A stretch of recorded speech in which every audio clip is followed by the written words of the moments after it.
На сегодняшний день в госавтоинспекции Якутска работают 148 человек. Ежедневно на улицы города выезжает более 10 патрульных автомобилей.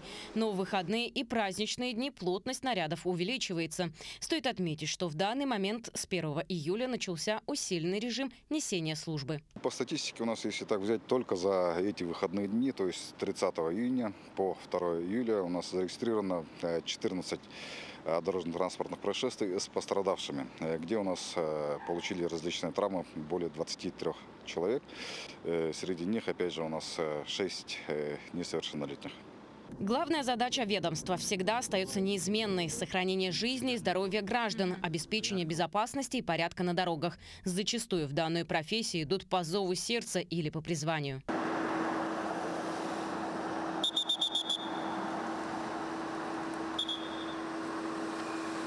Георгий Зырянов с юношеских лет наблюдал за работой старших в системе МВД. Его родные и дяди посвятили свою жизнь органам внутренних дел. Окончив школу в Намском районе, Георгий поступил в автодорожный факультет. После учебы около 8 лет работал инспектором дорожно-патрульной службы. Но на этом не останавливается. Любовь к своей профессии мотивирует покорять новые рубежи. Сейчас я обучаюсь в Дальневосточном юридическом институте МВД России. По квоте поступил, так как я являюсь ветераном боевых действий на Северном Кавказе. Сейчас ныне 5-й курс заканчиваю.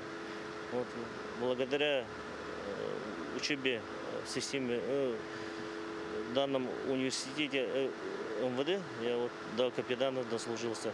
Каждый день Георгий вместе с экипажами ДПС патрулирует улицы и дороги. Им не страшны погодные условия, будь это 30-градусная жара или 50-градусные морозы. Даже в таких условиях выделяют моменты, за которые ценят службу. Люблю, когда светофорные объекты отключаются, порывов ветра, стоять на перекрестке, регулировать.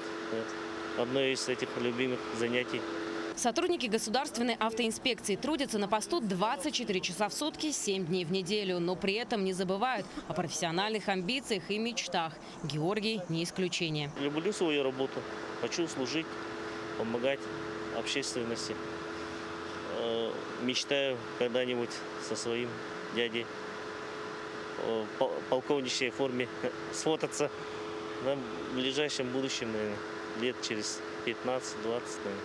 3 июня свой праздник отметили 600 сотрудников различных подразделений ГИБДД Якутии. Невзирая на такую дату, День ГИБДД сотрудники ведомства встретили на боевом посту. Валерия Наумова, Григорий Охлопков, Якутск.